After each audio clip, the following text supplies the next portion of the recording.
The following content is provided under a Creative Commons license. Your support will help MIT OpenCourseware continue to offer high-quality educational resources for free. To make a donation or to view additional materials from hundreds of MIT courses, visit MIT OpenCourseware at ocw.mit.edu. It is my great pleasure to welcome Jon Bentley, now retired from Bell Labs. Jon was my PhD thesis supervisor at Carnegie Mellon. I actually had two supervisors. The other one was H.T. Kung, who is now at Harvard. I guess people flee Carnegie Mellon like the plague or something. So Jon is, as you know, because you've studied some of his work, is a pioneer in software performance engineering, and he's going to talk today about a particularly neat piece of algorithmic engineering that centers around the so-called traveling salesperson problem, which is an NP-hard problem, NP-complete problem, in fact. So without further ado, Jon, why don't you tell us what you got to say? As Charles mentioned, I want to talk with you. I want to tell you a story about a cool problem. This is a problem that I first heard when I was a young nerd, not much older than you, this little pile of nerds in front of me, in high school. The traveling salesperson problem. Who here has heard of the TSP at some point? I heard about this in high school. One of the things you read about in the math books, and a few years later, I had a chance to work on it. In 1980, I was doing some consulting, and I said, well, what you need to do is solve a TSP. Then I went home and realized that all the stuff that I learned about it was sort of relevant, but it didn't solve the problem, so I started working on it then. Our colleague, Christos Papadimitriou, who's been at Berkeley for a long time after being at a lot of other places, once told me the TSP is not a problem, it is an addiction. So I've been hooked for coming up on 40 years now, and I want to tell you one story about a really cool program I wrote, because this is one of the... I've been paid to be a computer programmer for coming up on 50 years. I've been doing it for 48 years now. This is probably the most fun, the coolest program I've written over a couple-day period. I want to tell you a story. I'll start off with what recursive generation is, then the TSP, what it is, then I'll start with one program, and we'll make it faster and faster and faster. Again, I've spent my whole life squeezing performance. This is the biggest squeeze ever. And then some principles behind that. We'll start, though, with how do you enumerate all the elements in a set? If I want to enumerate the guys between 1 and 100, I just count. That's no big deal. But how can I, for instance, enumerate all subsets of the set of the integers from 1 to 5? How many subsets are there of integers from 1 to 5? Pardon me? 2 to the 5, 32. But how do you say which ones they are? How do you go through and count them? Well, you have to decide how you represent it. You guys know all about set representations. We'll stick with bit vectors for the time being.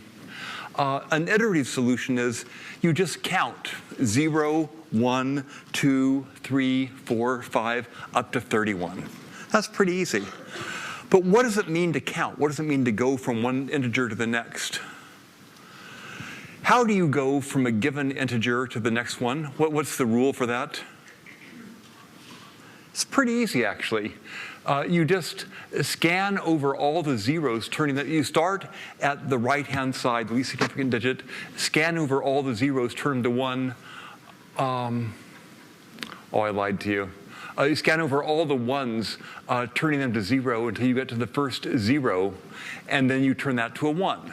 So this one goes to 1, 0. This one goes to 1, 1. This one goes, that one becomes 0, that one becomes 0. Then it becomes 0, 0, 1, 0, 0. So a pretty easy algorithm. You could do it that way. Just scan over all the ones, turn them to zeros, take that first one, flip it around. But that doesn't generalize nicely. We're going to see a method that generalizes very nicely. This is a recursive solution to enumerate all 2 to the n subsets of a set of size n? And the answer is, this all sets of size m is just put a 0 at this end, enumerate all sets of size m minus 1. How many of these will there be?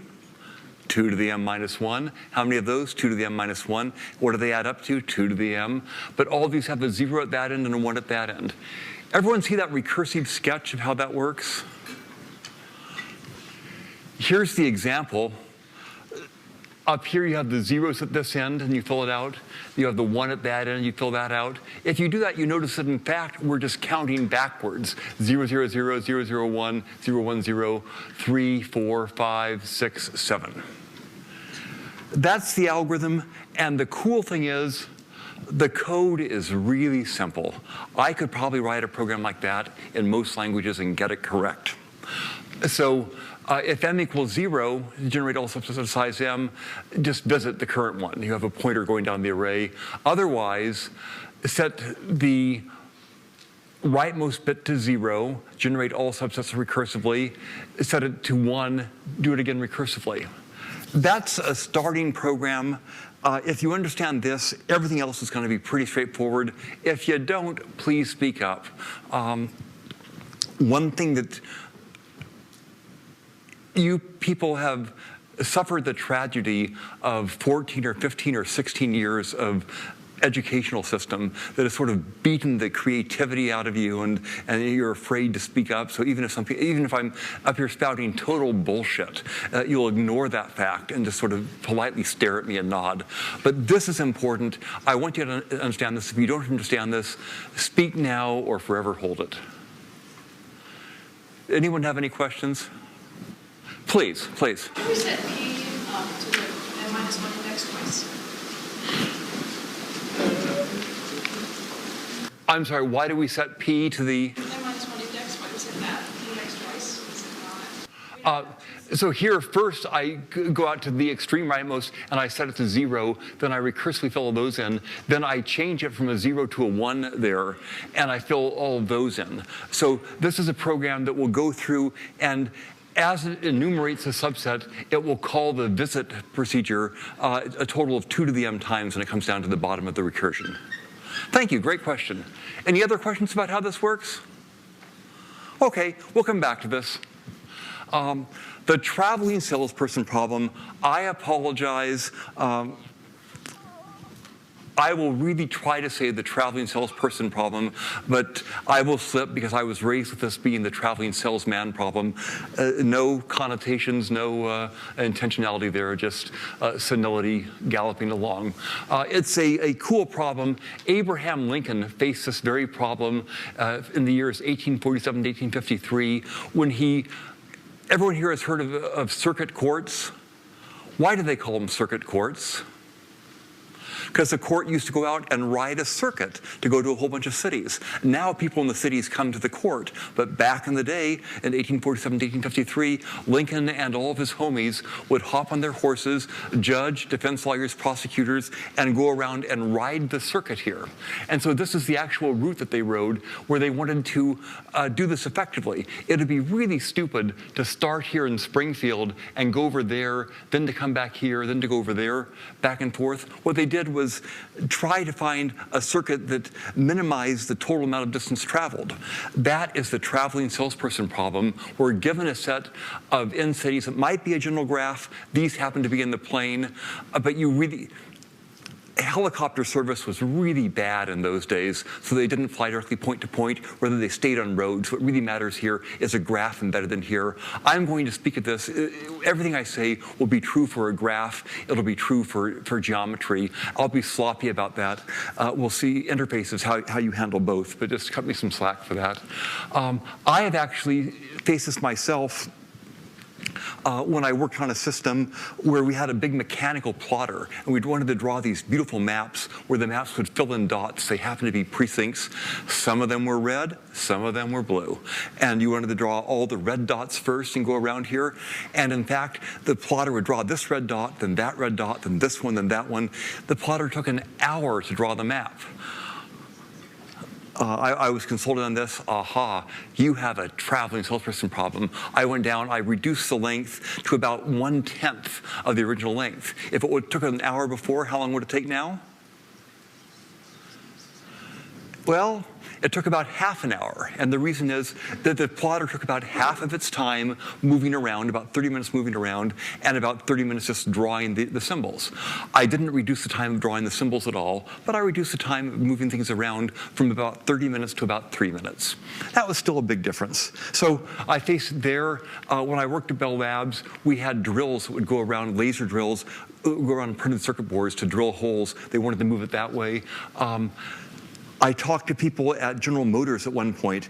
On any day, they might have 1,000 cars go through an assembly line. Some of the cars are red, some are white, some are green, some are yellow. You have to change the paint. Some of them have V6, some of them have V8. Some of them are 2 doors, some of them are 4 doors. In what order do you want to build those cars? Well, every time you change one part of the car, you have to change the line. And what you want to do is examine, as it were, all n-factorial permutations of putting the cars through and choose the one that involves the minimum amount of change. And that's the change from one car to another is a well-defined function. Everyone see how that weird TSP is in fact a TSP? So all of these are cool problems. Furthermore, as a computer scientist, it's the prototypical problem. It's the E. coli of algorithmic problems. It was literally one of the first problems to be proven to be NP hard. Held Karp gave a polynomial time algorithm for it. There are approximation algorithms for this. Kernighan and Lin have given heuristics. It's a really famous problem. It's worth studying. But here is what really happened to me. Here's why I'm standing in front of you today talking about this.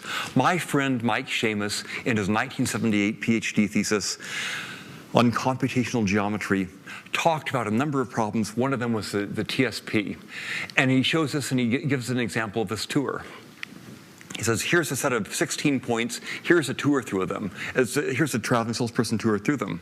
And then he says, in a footnote, in fact, I'm not sure if it's a really optimal tour. I applied a heuristic several times.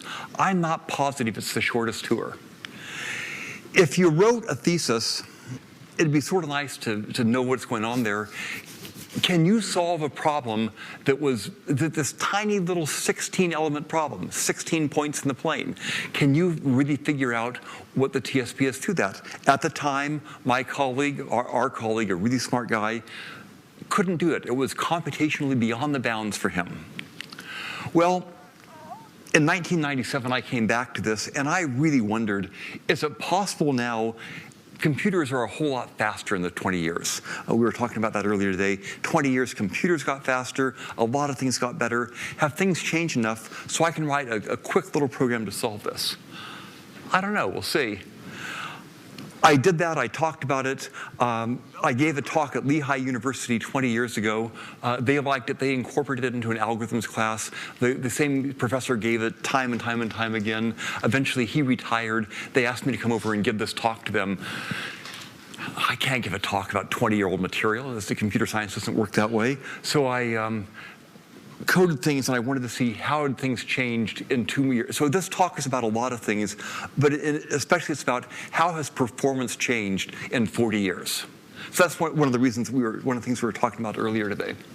I could give a bunch of titles to this talk. For you, the title I give is a sampler performance engineering. It could be, next week I'll give it at Lehigh. This is their final class, one of their final classes in algorithms and data structures. I'm going to try to tie everything they learned together. It could be all those other things, implementing algorithms, a lot on recursive generation, applying algorithms. Really, Charles is a fancy-dancy academic. He's a professor at the Massachusetts Institute of Technology. I'm just a poor, dumb computer programmer. But boy, this is a fun program. What it is not is it's not state-of-the-art TSP algorithms. People have studied the problem for well over a century. They have beautiful algorithms. I am not going to tell you about any of those algorithms for the simple reason that I don't know them. I could look them up in books, but I've never really lived the fancy state-of-the-art algorithms. And I'm also going to just show you a getting answer. I could analyze it. I've analyzed much of these. If I had another hour or 3, I could do the analysis, but I can't. So I'm just going to do the show you some anecdotal speeds without really the analysis. Let's talk about some programs. A simple C program, max n is the maximum number that n is going to be in the number of cities. I'm going to have a permutation vector where if I have the tour going from city 1 to 7 to 3 to 4, it says 1, 7, 3, 4. The distance between cities is going to be given by a distance function. There's this distance d of ij, the distance from city I to city j. Here's the first algorithm. What I'm going to do is generate all n factorial permutations, look at them, and find the best one. It's not rocket science.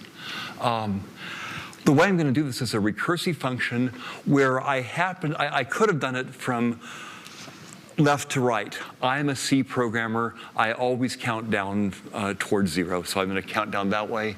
Where all of these cities are already fixed, I'm going to permute these. Here's the program. To search for m, all of these have already been fixed. What I'm going to do is if m equals 1, then I check it. Otherwise, for I equals 0 up to m, for each value from 0 to minus 1, I take the ith element, I swap it. Swap 3, 7 takes the 3rd and 7th positions and swaps them. I swap that to the final thing. I call it recursively. I then swap it back to leave it in exactly the same state I found it, and I continue. So here I'm just going to generate first all 9 put all 9 digits in the last position. Then for each one of those, I'll put all 8 digits in the last position and go on down. This is really interesting, important, and subtle. If you don't follow this part, it's going to be difficult. Are there any questions at all about this? Have I lied to you yet about this? You're honest enough to tell me if I have. Thank you. Anyone else?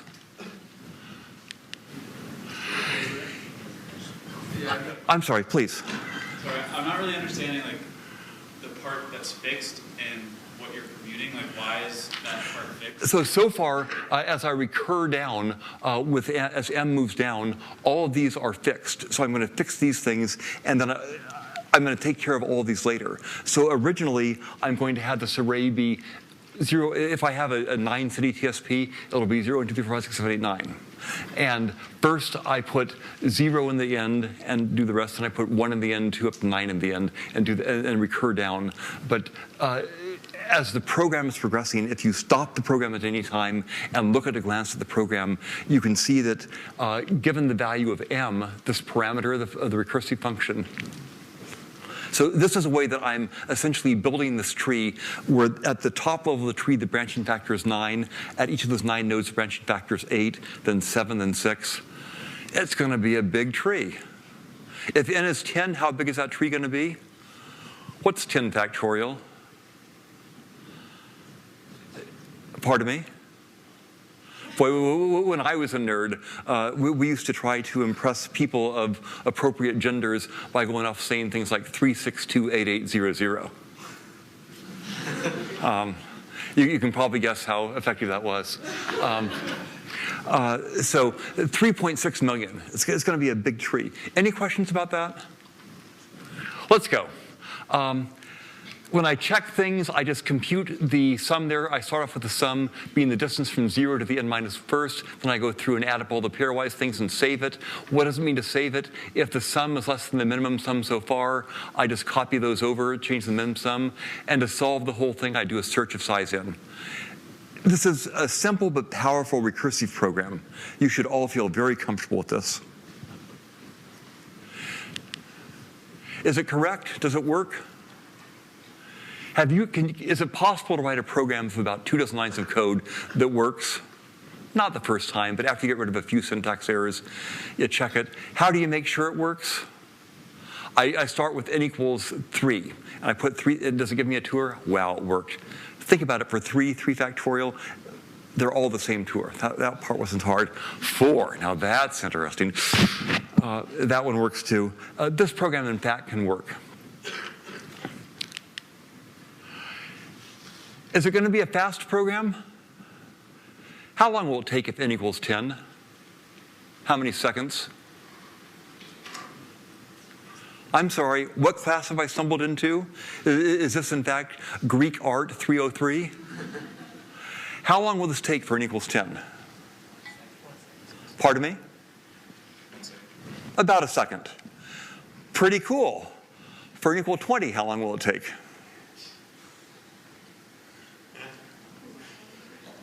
A lot longer. Technically speaking, it's going to take a boatload longer.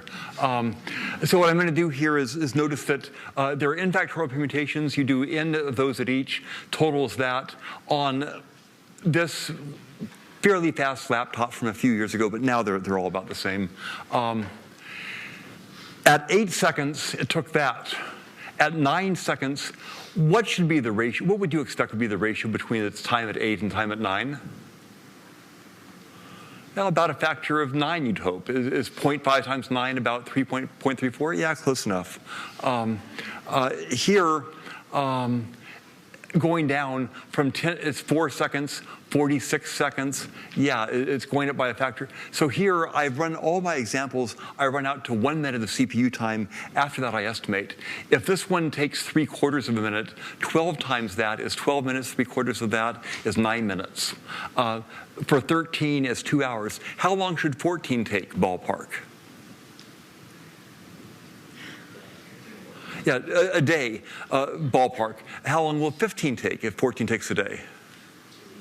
2 weeks. How long will 16 take? 8 months. You get the idea? Are you going to go out to 20 for this one? No. Are you going to go out to 16 with this one? Can he just whip this into a thesis right now? No. The problem is fast for really small values of n. As it becomes bigger, how can you make the program faster? If you wanted to make this program faster, what would you do? What are some ideas? Give me some ideas, please. This is performance engineering. You should know this. Ideas for making it faster. Please. You could start with an arbitrary node. Because the tour, you can start anywhere, right? Okay. So you're saying just choose one start and ignore that. Ignore all the others. You don't need to take each random start. Fantastic. A factor of n. My friend in the gray t-shirt just got a factor of n. How else can you make it faster? What ideas do you have? Please. You sort by the distance and then reject things as they become. Be greedy.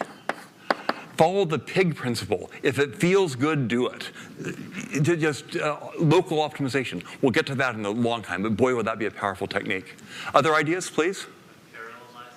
Parallelize. I would write that out, but the first thing I would have to do is remember how many R's and L's there are in various places. So I'll write that much. But we'll have a comment on that at the end. If people tried that. Sir?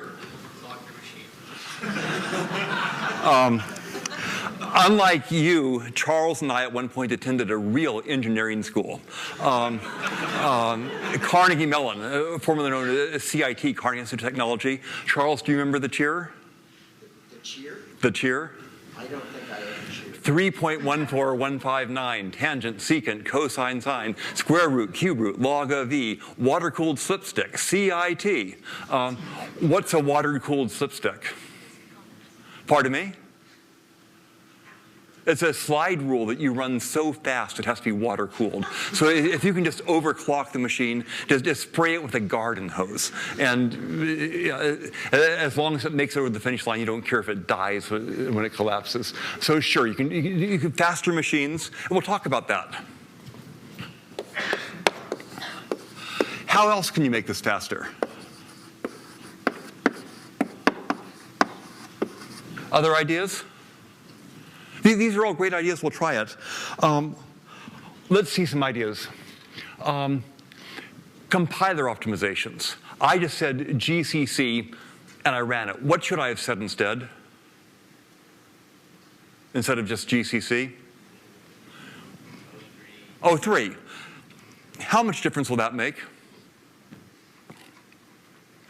I used to know the answers to all these. As I was coming up, turn on optimization, 10%, sometimes whoop-de-frickin-do, 15%.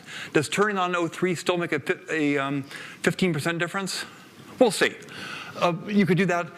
Faster hardware. I did this 20 years ago. I had all that number there. I'll show you some of those numbers. Modify the C code. We'll talk about all those options, but let's start with compiler optimizations. With no options there, how much faster will it be if I turn on optimization? This is a performance engineering class. You should know that thing. Does it matter at all? Is it going to be 15%? How is it going to not matter at all? How much will it matter to turn on optimization? How much is a lot? I know this isn't the real engineering school of CIT, but pretend like this is kind of a semi-wannabe engineering school. Give me a number for this. More than 15%. Do I hear more than 16%? I was surprised. If I enabled O3, it went from 4 seconds to 12. I couldn't even time it here. There wasn't enough to time it here. 45 seconds to 1.6 seconds. I could get real times down there. I observed ballpark here about a factor of 25. Holy tamale. On a Raspberry Pi, it was only a factor of 6, and on other machines, it was somewhere between the two. Turning on optimization really matters. Enabling that really matters. From now on, I'm only going to show you full optimization. It's cheating not to, but just think about that, a factor of 25. How else can I make it faster? 2 machines. Back in the day, I happened to have some data laying around of running it on a Pentium Pro 200 megahertz. Nowadays, I had this. How much faster will this machine be 20 years later? Again, pretend like you were at a real engineering school. What would it be? Please. 20 times faster? How do you get 20 times faster? Well, the clock speed is 10 times faster. The clock speed about 10. But I'm guessing that you have like better instructions. Here's what I found. On this machine, it went from a factor, there is about 100. These factors I found consistently were about, over the 20 years, about a factor of 150. For Moore's law, what would it be? If you had 20 years, if you doubled every 2, that's 10 doublings. What is 2 to the 10th? 1,000. So Moore's law predicts 1,000. It's more than a factor of 20. I got a factor of 150 here, which is close to what Moore's law might predict, but there was some slowing down at the end. I'm not at all traumatized by this. A speed up of about a factor of 150, where does that come from? My guess is you get about a factor of 12 due to a faster clock speed, and another factor of 12 due to things like wider data paths. You don't have to try to cram everything to a 16-bit funnel. You have 64-bit data paths there, deeper pipelines, more appropriate instruction sets, and compilers that exploit those instruction sets. If O3 is enabled. If O3 is not enabled, sucks to be you. Questions about that? Let's go. So we have constant factor improvements, external, modern machines, turn on optimization. A factor of 150 and a factor of 25 is a lot. We're starting off with that. That is a good start. Back in the day, if you change things from doubles to floats, it got way faster. From floats to ends, it was faster yet. Does that change make much difference nowadays? Nah, exactly the same runtime. One thing that does make a difference is this is the definition of the geometric distance. Distance from I to j is the square root of the sum of the squares of the differences. That's doing an array access, a subtraction, a multiplication, two array accesses, subtraction, another multiplication, addition, and a square root. That used to take a long time. If I replace that with table lookup, just by filling out this pre-assorted table, the distance for algorithm 2 is just the distance array sub I sub j. That gave me a speed-up factor of 2.5 or 3. Back in the day, that was a speed-up factor of 25. For you as performance engineers, you have all this intuition. Every piece of intuition you have that I had that was really appropriate 10 years ago is irrelevant now. You have to go back and get models to figure out how much each thing costs. But still, it's another speed-up factor of 3. just by replacing this arithmetic with a table lookup. Algorithm 3. What we're going to do is choose the one city to start with. So we'll start at city 1. We'll leave 9, if we have a 9-element problem, in that position, and just search of n minus 1. It doesn't matter where you start. You're going to go back to it, so you can just choose 1 to start with. Not a lot of code. Permutations are now that. Distance at each. So now you've reduced n times n factorial to n factorial. Algorithm 4 is I'm computing the same sum each time. Is there a way to avoid computing the same darn sum each time? Well, carry the sum along with you. Instead of recomputing the same thing over and over and over, start off with the sum being 0, the parameter is now m, and the distance so far. Then you just add in these remaining pieces at each point, and you solve it that way. And there, it's sort of a nice piece of mathematics. I wish I had the time to analyze it. I did a spreadsheet where I said, what's the ratio of this? And it started off as 3, 3.5, 3.6, 3.65, 3.7, 3.71828, 1828. What does that mean? If you see a constant 3.71828, 1828? It's 1 plus e. And once I knew what the answer was, even I, in my mathematical frailty, was able to prove that it's 1 plus e times n factorial. I'm not giving you the proof, but it's very cool that you run across these things. So here are the 4 algorithms so far. On an entirely different semi-fast machine, the runtime, here are the real clock times on this machine for 10, 11, 12, 13. Real times in bold are measured times. These other times are approximate estimates. And you can see now that for size 13, you go from taking a fraction of an hour to taking 1/3 of a minute. We've made some programs faster. That's pretty cool. We feel good about this. This is what we do. Any questions at all? We got to go faster. How do we go faster? Oh, just to say precisely, for all of these experiments, I took one data set, and if I say the runtime for size 15, I take the first 15 elements of that data set. For 16, I take the first 16 elements, 17, so on and so forth. It's not great science. I've done the experiments where I did it on lots of random data. The trends are the same. It smooths out some of the curves, but we'll see this. The times are for initial sequence of one random set. It's pretty robust.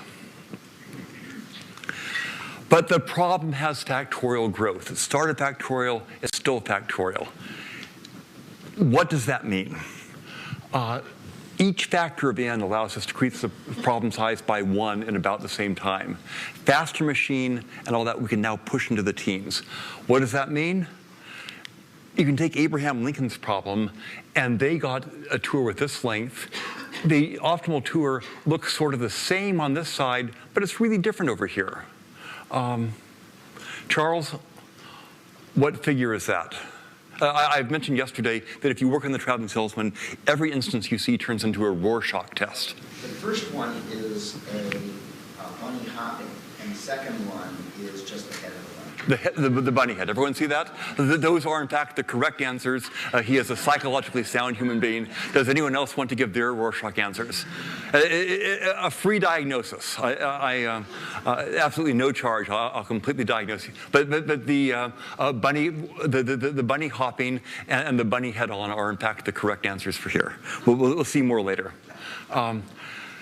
So Abraham Lincoln could solve his problem now. My friend Mike Seamus could solve his problem. Did he get the optimal tour? Well, over here he got a big part of it, but over here, it's really sort of a different character. It's a fundamentally different character. Is it far off? Yeah, about 1/3% off. So his approach was within 1/3%. I've spent much of my career working on approximate solutions to TSPs.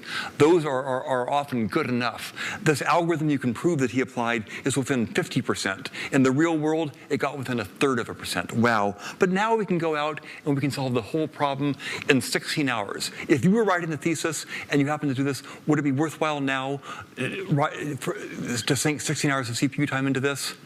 You're going to go away for a weekend, sure, leave your machine running. At the time, Charles, when we had one big computer for 60 or 70 people in the department, could we have dreamt about using 16 hours for that? On the very border. If you made it a really mellow background process, it might finish in a week or 3. All of these things change. The computers get faster, they get more available. You can devote a machine to dump 16 hours down this. But can we make it faster yet? Can we ever analyze, say, all permutations of a deck of cards? How many permutations are there of a deck of cards if you take out those jokers? What's that number?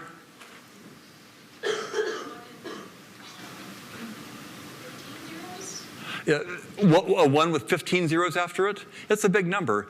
2 to the 52 factorial. I want to teach you how big 52 factorial is. People say that problem's growing exponentially. What does that mean? It's quick, is what people usually mean by it. In mathematics, it's some constant to the n for some defined time period n. Factorial growth, is factorial growth exponential growth? Why not? Why isn't it factorial exponential? It's more than exponential. It's super exponential. We'll talk about the details here. By Stirling's approximation, you have seen in other classes that log of n factorial is n log n minus n plus O of log n. For the natural log, the log base 2 of n factorial is about n log n minus 1.386 n. Where have you seen this number before? N log n minus 1. In an algorithms class, if you did a lower bound on a decision tree model of sorting, there were n factorial leaves to sort, so a sort algorithm must take at least this much time. So that gives you that bound, and merge sort is n log n minus n, so you're really narrow. Where else have you seen 1.386 n? That's the runtime of quicksort. All these things are coming back together here, because it's the natural log of E. I'm sorry, the log base 2 of E. So n factorial is not 2 to the n, it's 2 to the n log n. It's about n to the n. It's faster than any exponential function. How big is 52 factorial? You guessed 10 to the 15th? Was that you? Okay, if we see here, it's going to be something like 2 to the n log n. N is 52, log of 52 is about 6. So that's 2 to the 300, but there's a minus n term, maybe 2 to the 250. It's about 2 to the 225, which is 10 to the 67th. That's a big number. How big is it? Let me put it in everyday terms. Try this after class. Set a timer to count down 52 factorial nanoseconds, 10 to the 67th. Stand on the equator, watch out for where you are, and take 1 step forward every million years. Don't rush into this. I don't want you to get all hyper about this. Eventually, when you circle the Earth's once, take a drop of water from the Pacific Ocean and keep on going. Okay, be careful about this. This is an experiment. You're nerds. It's okay. When the Pacific Ocean is empty, at that point, lay a sheet of paper down, refill the ocean, and carry on. Okay, now, keep on doing that. When your stack of paper reaches the moon, check the timer. You're almost done. This is how big 10 to the 52nd is. The age of the universe so far is about 10 to the 26 nanoseconds. It's 10 to the 52nd is a long time. Can we ever solve a problem if we look at all 10 to the 52nd options? What do we have to do instead? Pardon me? Quantum computing. Okay, that's great, and I have a really cool bridge across this river out here that I'll sell you after class. So let's talk about that. Is there a nice quantum approach to this problem? Maybe. I mean, you could actually phrase this as an optimization problem where you could maybe get some mileage out of that, but we'll see. So one approach is quantum computing. What's another approach? What are we going to have to do to make our program surmount this obstacle? Please? Pardon me? We're going to have to limit our search space. We're going to have to prune the search space. That's the idea. Let's try it. Here's a cool problem. I was at a ceremony a few weeks ago. A friend of mine said, here's this cool problem that his daughter just brought home from high school. How do you solve it? Find all permutations of the 9 integers 1 through n such that each initial substring of length m is divisible by m. So the whole darn thing is divisible by 9. Is any permutation of the integers 1 to 9 divisible by 9? Well, they all sum up to a number that's multiple of 9. You work that. Is it divisible? Are the first 8 characters divisible by 8? Well, let's start with an easy one. If we're doing it for size 3, 3, 2, 1 works. Is 3, 2, 1 divisible by 3? Is 32 divisible by 2? Is 3 divisible by 1? Ding, ding, ding, it works. Is 132 divisible by 3? Yeah. Is 13 divisible by 2? That doesn't work. So we're going to try to solve this problem. My friend Greg Conti, a really great computer security guy, gave me this problem. How do you solve it? How would you solve this problem if this high school kid says, here's a problem I brought home from school. How do I solve it? What would you do? Ideas? I'm sorry, please. Yeah, you could write a program where like the state would be how many numbers you put down, or actually just like the subset of numbers you put down, and then like you just iterate over all the ones you put down next. Great, so there are two main approaches. One is write a program, so you could either think or you could compute. Who in this room enjoys writing programs? Who enjoys thinking? Well, that's an easy call. What's the right approach here? Well, yes, the right answer is you think for a while. If you solve it in the first 3 minutes, don't write a program. If you spend much more than 5 minutes on it, let's write a program, see, we'll learn from the program, we'll go back and forth. Never think when you should compute, never compute when you should think. How do you know which one to do? Try each, see which one gets you further faster. If you write a program for this, what are the basic structures you have to deal with? You have to deal with 9-digit strings that are also 9-digit numbers. What's a good language for dealing with that? What would you, if you had to write a program to do this, what language would you choose? We'll see. How do you generate all n-factorial permutations of a string? Well, I hope you can see this. Here's the way that I chose to do it. I chose to have a recursive procedure search, and I'm going to have right be the part that's already fixed, left be the part that you're going to vary. I could have done it the other way, but I'll choose to do it this way. I start with left equals that, right equals that. I end when the left is empty. So I just recur down just like we've been doing so far. But I'm going to do that with strings instead. And if I get to the call search of 356 with 421978, these are all fixed. I'll take each one of these in turn, 3, 5, and 6, put it into here. So I'll call search of 56 with that, search of 36 with that, search of 35 with that. Everyone see how that works? How long will the code be in your favorite language? Here's the code in my favorite language. Has anyone here ever used the awk programming language? Written by Aho, Weinberger, and Kernahan, they observe that naming a language after the initials of the authors shows a certain paucity of imagination, but it works. So function search of left, right, that. If left equals 0 is nil, I'll check it. Otherwise, what will I do here? The details don't matter. For I equals 1 up to the length of the left-hand side of the string, search the substring at the left, starting at 1, going for I minus 1, concatenated with the substring at the left, starting at I plus 1, and then take the substring in the middle, put it out in front of the right. Do that for all I values. Any questions about that? The details don't matter. It's not a big program. If I do this, and at the end, for I equal 1 to length, if the substring of the right, mod I, is non-zero, then return. If it's not that, you print it out. If I run this program, how long ballpark will this program take for 9 factorial? Ballpark? What was your answer before? A second. Great.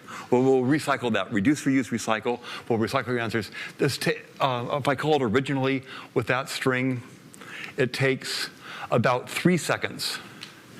And it found that it searched all 9 factorial 362,880, 362,000 strings, and found only one string there that matches that. Oops. Are these divisible by 9? Well, they sum to a multiple of 9, sure. Is this thing that ends in 72 divisible by 8? Yeah, that works. 7 I'm not going to bother with. All the way down, is 38 divisible by 2? Is 381 divisible by 3? This one works. That's a pretty cool problem for a high school afternoon. Is 3 seconds fast enough? Yeah. In the trade-off of thinking and programming, write the darn program, you're done, it's cool. If you wanted to make it faster, how could you make it faster? That's what this course is all about. Always think about how you can make things faster, please. Well, if you just stop searching once you know, like, one number isn't going to work. How early can you stop searching? That's great. So you could get constant factor speedups like don't check for divisibility by 1 at the end. You can change language, all that. But those are never going to matter. The big win is going to come from pruning the search. How can you prune the search? Any winning string must have some properties of this string. What are some properties that string has that you can check for early? Please. Second from the left, that's 2, 4, 6, right? The 8th position has to be a multiple of 2. Furthermore, if you really think about it, you could get more than that because it has to be divisible by 4. And so an even number has to be in the 8th position. Anywhere else is going to need an even number? Yeah, second from the left. This position has to be even, that has to be even, that has to be even, that has to be even. In general, what's the general rule? All of the even positions that you're wanting to do. Every even position has to contain an even number. There are 4 even numbers, there are 5 odd numbers. What other rule might you come up with? Well, the fifth position has to be 5. Okay, every odd position has to be an odd number. And in particular, the 5th position has to be a 5. So those are just a few rules. Even digits and even positions, odd digits and odd positions, digit 5 and position 5. 3 simple rules. You can test those easily. The code is pretty straightforward. Will that shrink the size of the search space? Must it all, really? How big was the search space before? 9 for the first one. Now, how big is the search space? For the first, if you just have the 3 rules, evens go in evens, odds and odds, and 5 in the middle, how many choices do you have for the first one? 4 choices. For the second one, you have? It can't be a 5. It has to be an odd number, not a 5. You have a 4. So it's 4 by 4 times 3 times 3 times 1 times 2 times 2 times 1 times. Everyone see that? We've reduced the size of the search space from 1/3 of a million to 500,000. Isn't it going to be a lot of hassle to code that? I mean, is it going to take like a major software development effort to code that? Well, yeah, if you define that as a major software development effort. If the parity of the string length is equal to the parity of the digit, and then you can continue. If you don't have these things, you can't continue. 3 lines of code allow you to do this. That's the story. Factorial grows quickly. You can never visit the entire search space. The key to speed is pruning the search. We're doing just a baby branch and bound, it's called. Some fancy algorithms can be implemented with little code. That's our break. We've learned a couple things. We're ready to go back to the fray.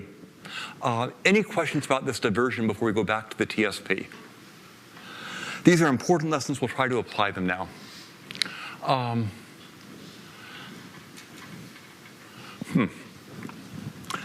I got great advice yesterday from people about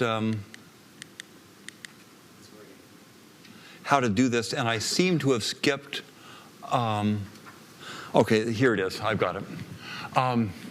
How do we prune our search? There we had these conditions. How can we prune this search? How can I make the program faster? What's the way I can stop doing the search? Simplest way, don't keep doing what doesn't work. If the sum that you have so far is greater than the minimum sum, by adding more to it, are you ever going to make it less? What can you do? You can stop the search right there. Is the resulting algorithm going to be faster? Maybe. It's a trade-off. I'm doing more work, which takes some time, but I might be able to prune the search space. The question is this benefit worth this cost? What do you think? Well, on the same machine, algorithm 4 at size 12 took 0.6 seconds. Now it's a factor of 60 faster, a factor of 40 faster, a factor of 100 faster. Just by, if it doesn't work, if you've already screwed up, don't keep doing what doesn't work. That makes the thing a whole lot faster. Everyone see that? That's the first big win. Can we do even better than that? Is there any way of stopping a search with more information other than, oops, I've already gone too far?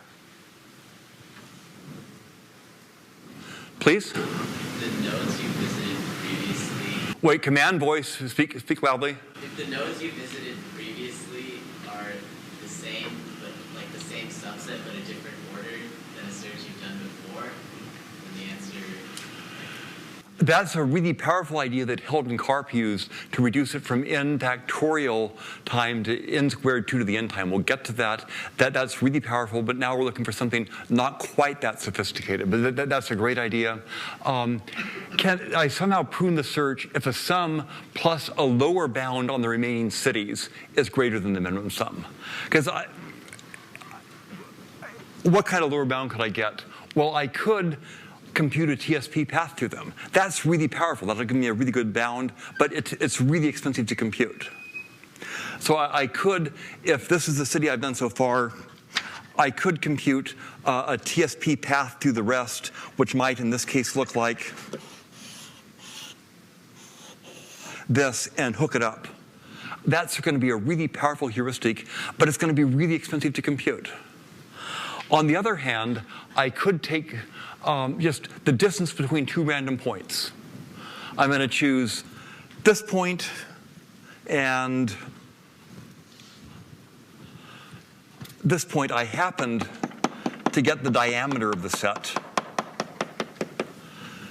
And that's a lower bound. It's going to be at least that long, and it's really cheap to compute. But is it very effective? Yeah.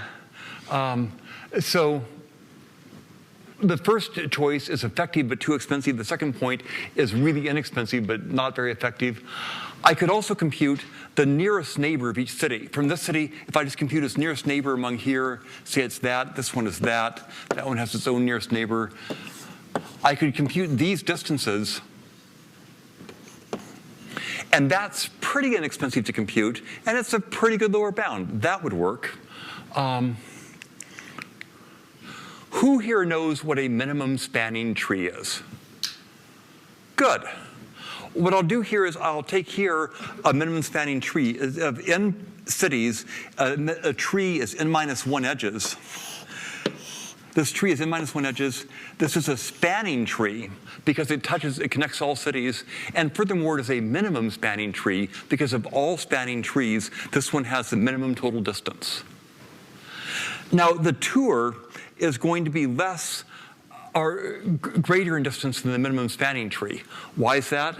If I get a tour of this,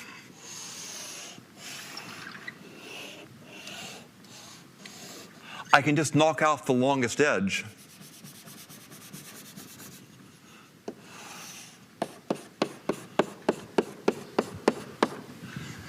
And that now becomes a minimum spanning tree. So the minimum spanning tree is a pretty good bound, a lower bound. It's cheap to compute. Who here has ever seen an algorithm for computing minimum spanning trees? Good, good. Some of you are awake in some other classes.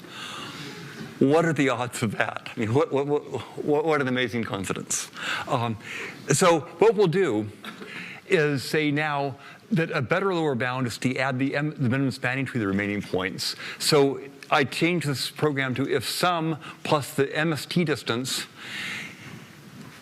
And now I'm going to do a trick. I'm going to use word parallelism. I'm going to have the representation of the subset of the cities as a mask, a bit mask, in which if the appropriate city is on, the bit is turned on, if otherwise it's turned off. And I just OR bits into it and say if I compute the minimum spanning tree of this set, I can cut the search and return. And then I just compute the MST and bring this along with me of turning things off and on in the bit mask as I go down. Pretty straightforward. How much code will it cost to compute a minimum spanning tree? Ballpark? Yeah. Like 30, 40 lines of code. About that many lines of code. This is a Prim-Dijkstra method. It takes quadratic time for computing an MST of n points. It takes n squared time. It's quite simple. You can do it in E log v edges time, but this is a simple code. It's pretty straightforward. Will this make the program run slower or faster? What would the argument to be that it might run slower? Holy moly, at every node I'm computing an MST, that takes a lot of time, it might run slower. What's the argument to be that it might run faster? Yeah, but I'm getting the much more powerful pruning. Is it worth it? I should point out that I'm only showing the wins here to you. When I really did this myself, I went down a few wrong paths. I wish I would have documented them better now, but I might go back and see if I can find them. That would be a good thing. But here it is. It used to take 17 seconds, now it takes, or 4 seconds, now it takes 0. You like algorithms that take 0 seconds. That's you like to live in the rounding error. 4.40 to 0.2. Down here, this program is not only faster, it's a boatload faster. And so now we can go out and notice here that as you go out, the times usually get bigger, but they're bumpy, from 2.4 seconds to 0.7 seconds to 1.8 seconds. It's because you're doing that one thing. It's just the matter of the geometry. The times that were originally really smooth now turn bumpy. I've done experiments where I do 10 different data sets, randomly drawn at each one, and it's a nice, smooth line. But I'm just doing it here to be easy. Before we could go out to size 17, now we can go out to size 30. Wow, how cool is that? That's pretty powerful. Can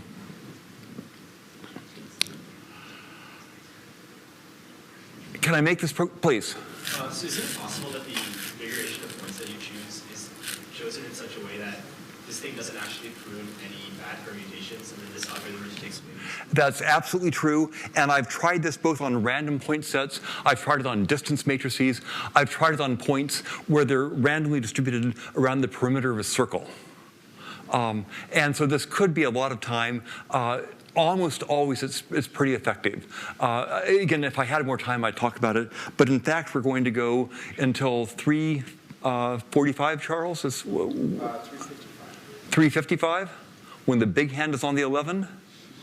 Oh, sucks to be you. I profile this bad boy, and it shows that most of the time is in building minimum spanning trees. Your fear that it might take a long time, that might make it slow, it has a basis. That's where all the time is going. How can I reduce the time spent in building minimum spanning trees? As I search this, please. Maybe don't do it every time.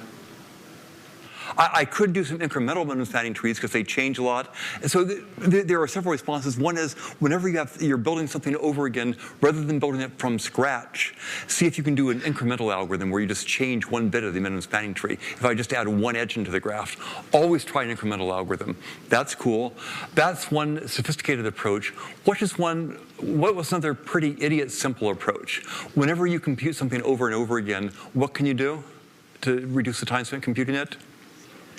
Store it. Do I ever compute the same MST over and over again? I don't know. I think maybe it's worth a try. So what I'll do is return of caching. Store rather than recompute. Cache MST distances rather than recomputing them. The code looks like this. The new mask is that.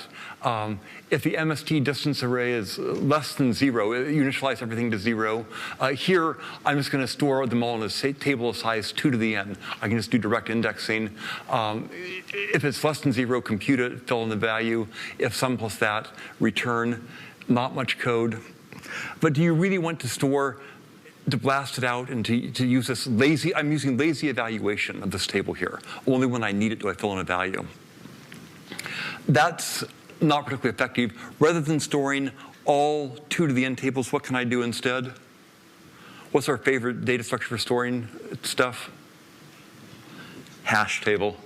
A cache via hash. It's the key to happiness. You can write that down too. Store them in a hash table. If sum plus the MST distance lookup, oh, but I have to implement a hash table now. How much code is that going to be? Ballpark? What does it cost to build a hash table? Roughly, come on. Yeah, about that many lines. So just go down the hash table. If you find it, return it. Otherwise, make a new node, compute the distance, put it in there, settle the values, and you're done. Is it going to be faster? Well, we'll see. Who reads XKCD on a regular basis? The rest of you are bad, bad, bad people. And you should feel very guilty until you go to xkcd.com and start reading this on a regular basis. I mean, like, wow, this is 2 deep psychological insights in one lecture for no additional fee. Sir? Were you resolving collisions by chaining? By chaining, yes. Why bother? Why not just store the latest value and keep a key that makes sure that it's the value associated with the one that you want? That is a great question, and the answer is left as an exercise for the listener. So you got about 20 minutes, Charles. Dress code. It would be, yeah. And it's well worth a try. All of these things are empirical questions. One thing that's really important to learn as a performance engineer is that your intuition is almost always wrong. Always try the experiment to see. It's a great question. When I get home, I'll actually, when I leave here, I'm going to go up to try to climb Mount Monadnock. Who here has ever climbed Mount Monadnock? Yeah, I finished climbing all 115 4,000-foot peaks in the northeastern U.S. last year. I've never climbed Monadnock. I'm really eager to give it a try tomorrow. XKCD, brute force, in factorial, the held cart dynamic programming algorithm uses the grown-up version of dynamic programming for n squared 2 to the n, but even better. Algorithm 6 looks like that. If I cache the TSPs, does it have to be faster? No. Is it faster? By about a factor of 15 there, by about a factor of 25 there, 26 there. You can go out now much further. 6 and 8. So we've done that. Is there any other way to make this program faster? We've pruned the search like crazy. Any other way to make it faster? Please. 3738 document. I forget what happens at 39. Let's see. At 39, it went over a minute. Like I said, this thing goes up and down because it just hit some weird bumps in the search space. That's something else. The first algorithm is completely predictable. The other algorithms, you have to get more and more into analysis, and now the times go up and down. There's a trend, and basically I'm taking an exponent and I'm lowering. I turned it from super exponential to exponential, and then I'm beating down on the exponent right now. Can you make this run faster? What we're going to do is take this idea of a greedy search. I'm going to have smarter searching, better than a random order. I'm going to do a better starting tour. And what I'm going to do is always at each point sort the points to look at the nearest one to the current one first. Start with the random one. Then for the next one, always look at the nearest point first, and the second nearest, the third nearest, etc. So I'll go in that order. That should make the search smarter, and that should guide me rather quickly to the initial starting tour. Rather than just a random tour, I'll have a good one that will give me a better pruning of the search space. Will that make a difference? Well, I have to include a sort. I'll get two birds with one modification. By a really dumb insertion sort, which takes about that many lines of code, I'll visit the nearest city first, then others in order. If I do that, here it's a factor of 2, there it's a factor of 8, factor of 4, but it seems to work. It gives you some, as you go out especially, I can now go out further. Oops, I lied. I didn't stop my search at 60 seconds there. But I can now go up further, and it seems to be a lot faster. So in 1997, 20 years ago, I was really happy to get out to 30. The question now is, in 20 more years, how much bigger can I go? If I just depend on Moore's law alone, in 20 years, a factor of 1,000, at 30 times 31 times 32, that's the factor I could go up by Moore's law with a dumb n-factorial algorithm would give me 2 more cities at this size in 20 years. Can I get from 30 onto anything interesting by combining Moore's law and compiler technology and all the algorithms? How far can I go?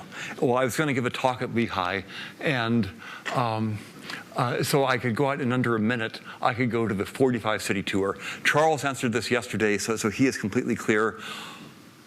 Rorschach test. Who's willing to go out? What do you see there?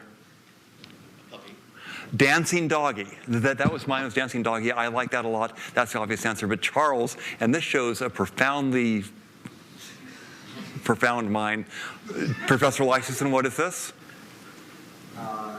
This is a dog doing his business at a hydrant without a hydrant. Okay, so any Freudians, you feel free to go to town on that one. 45-city tour is pretty cool. Dancing doggy. How far can it go? I got up to 45 in under a minute. 46. I broke my rule of this. I went over the minute boundary. This was my Thanksgiving 2016 Cycle Fest. I was just going hog wild. I was willing to spend the whole, I was doing this Wednesday night. I had to give a lecture on Monday. 100 hours of CPU time. How far can I go? 47. Yikes, factor 5. When do I run? Should I go back and work? It's 50. Wouldn't it be sweet to be able to go out to 52 factorial? Wouldn't that be cool? 48. That's not bad. That's looking pretty good there, actually. Oh, ouch. Ouch. That's going to take so that's about 2 hours right there. But 50, whoo. Edge of my seat, the turkey was smelling good, but 51, and can I get to 52? Will it make it? Will I have to go back and write? 3 hours and 7 minutes. By combining all of these things, we're able to go out to something that is just obscene. 52 is obscenely huge. We're able to get out there by a combination of all of these things, of some really simple performance engineering techniques. If you're going to work on a real TSP, read the literature, study that. I hope we can come across some things that I've written about approximation algorithms. But if you really need to forget the approximation algorithms, get a true tour, there's a huge literature. I haven't told you any of that. Everything that I've done here are things that you, as a person who has completed this class, should be able to do. All these things are well within your scope of practice, as we say. You will not be sued for malpractice. How much code is the final thing? About that much. You build an MST, you have a hash table. Charles points out you could nuke 3 or 4 of those lines. You have the sort here.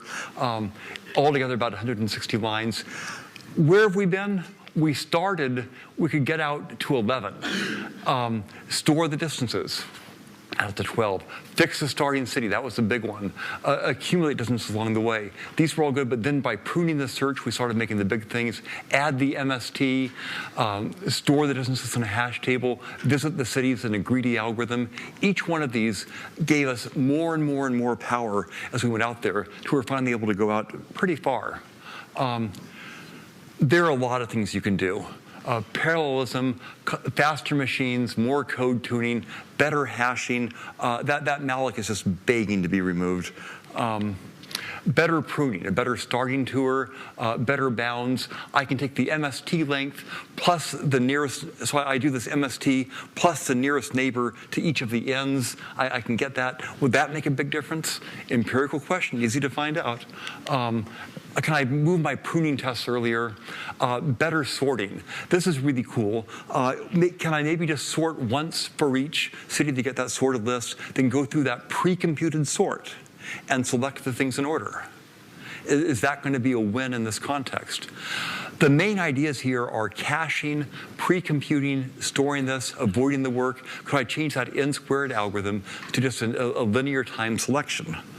All of these things are really fun to look at. I've tried to tell you about incremental software development. I started off with around 30, 40 lines of code. It grew to 160, but altogether, all the versions come to about 600 lines of code. You've now seen more than you need for one life about recursive generation. It's a surprisingly powerful technique. If you ever need to use it, no excuses now. You're obligated to build it immediately. Storing pre-computed results, partial sums, early cutoffs, algorithms and data structures. These are things that sound fancy in your algorithms class, but you just pull them out when you need them. Vectors, strings, arrays and bit vectors, minimum spanning trees, hash tables, insertion sort. It's easy. It's a dozen lines of code here, 2 dozen lines of code there. I believe that Charles may have mentioned earlier that I wrote a book in 1982 about code tuning. At the time, you did these in the small programs. Now, compilers do all that for you. But these ideas, some of these ideas still apply. Store pre-computed results. Rather than common self-expression elimination in an expression, you now put interpoint distances in a matrix or a table of MST lengths. Lazy evaluation. You compute the n-squared distances eagerly, but only the MSTs that you need. Don't bother computing them all. That's essentially what held carp does. Short-circuiting monotone functions, reordering tests, word parallelism. These are the things that you as performance engineers can do quite readily. I had a lot of tools behind the scenes. I wish I could come back and give you another hour about how I really did this with the analysis and the tools that I used. I had a driver to make the experiments easy, a whole bunch of profilers. Where is the time really going here? What should I focus on? Cost models that allowed me to estimate those. How much does an MST cost? A spreadsheet was my lab notebook for graphs of performance, all sorts of curve fitting. But these are the main things I wanted to tell you about. The big hand is getting about 9 minutes away from the 11.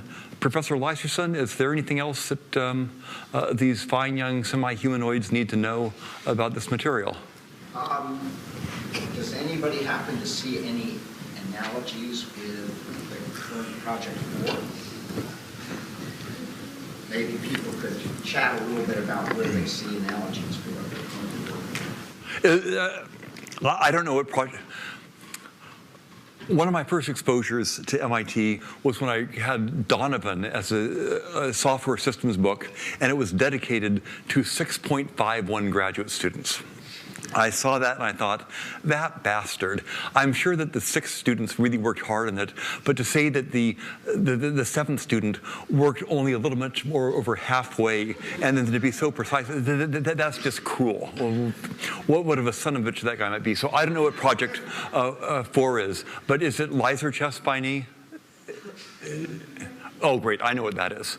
So, what things, have you used any of these techniques? Did you ever prune searches? Did you ever store results? What did you do in Project 4?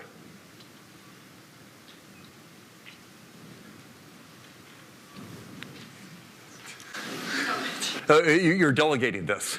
That's a natural leader right there. Okay. We talked a lot about search pruning. We already have... But speak up so all of them can hear it, please. Commander voice. So we already have, everybody in this room knows, we already have some sort of alpha beta pruning, scout search. I don't know how many teams are already working on search, but like, at least my team is working on changing the board representation first. So we haven't, gotten into pruning search yet, but that's definitely on the horizon, something for beta 2. Is there anyone here from the state of California? I was born in California. When you hear alpha beta, apart from the search, what do you think of? There's a grocery store there called Alpha Beta, and when Knuth wrote a paper on that topic, he went out and bought a box of Alpha Beta prunes that he had in his desk. So he was an expert in 2 senses on Alpha Beta pruning. So good. Other techniques? Please? The hashing. There's one function, you mentioned this the other day, one of the functions, laser coverage, takes a lot of time, and it was suggested maybe if you could somehow, keep track of what the laser path is, maybe the hash table, then a lot of that computation would just, you would need to spend time doing that. Great. Did you resolve collisions at all, or did you just have one element there with a key? How did you address the problem that Charles mentioned of what kind of hashing did you use? So we haven't used any hashing yet. Oh, okay. Other techniques? Yeah, that's a classic example of the fastest way to compute is not to compute at all. In general, in life, no problem is so big that it can't be run away from. But these things about avoiding work and being lazy are certainly models for organizing your own life. That lazy evaluation really works in the real world. Other questions? Was that a question or a random obscene hand gesture? Please. How big can state-of-the-art TSP solve? Oh, that's a great question. I worked on this problem a lot in the early 1990s with my colleague David Johnson, who literally wrote the book on NP completeness, an MIT PhD guy. We were really happy where at the time, in a couple of hours of CPU time, we could solve 100,000 city problems to within a few percent. We were able to solve million city problems in a day of CPU time to within a few percent. And we were ecstatic that was really big. So we could go out that big to within a few percent. If we worked really, really hard, we could get 10,000 problems down to within 0.5%. But if you want to go all the way to have not only the optimal solution, but a proof that it's optimal, for a while people bragged about, we finally solved a problem. This will let you see about when it was done. We solved a problem of all 48 state capitals. So for a while, that was the state of the art.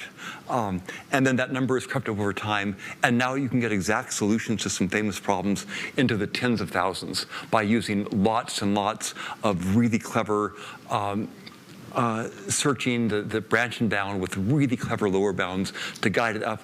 And you, at one point, get a tour, and you can measure length of that tour, but then you get a proof of a lower bound along with it to do that. Hey, old man, I want to let you know that there are actually now 50 states in the Union. No.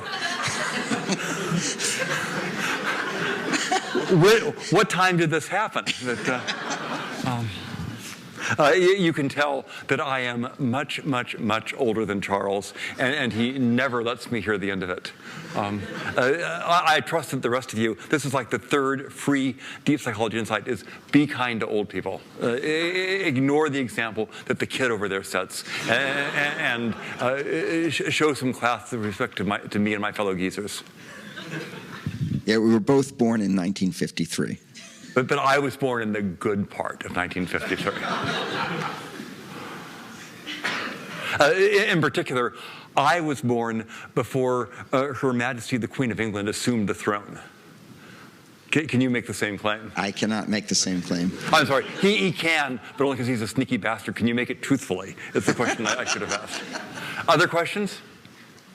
This class can be very important. Like I said, I've spent the past almost half century as a working computer programmer. The majority of that, the thing I've done most, is performance engineering. It's allowed me to do a number of really interesting things. I've been able to dabble in all sorts of computational systems, ranging from automated gerrymandering. Every time you make a telephone call in this country, if it's a call from inside an institution like a hospital or a university, it uses some code that I wrote, some performance things. If you make a long-distance call, it uses code that I wrote. If you've ever used something called Google Internet Search or Match or Maps or Stocks or anything else, that uses some algorithms I've done. It's incredibly satisfying. It's been a very, very fulfilling way for me to spend a big chunk of my life. I am grateful. It's allowed me to make friends whom I've known for almost half a century and who are wonderful, dear people. And it's been a great way to spend my life. I hope that performance engineering is as good to you as it has been to me. Anything else, Professor? Thank you very much, Jon. Thank you.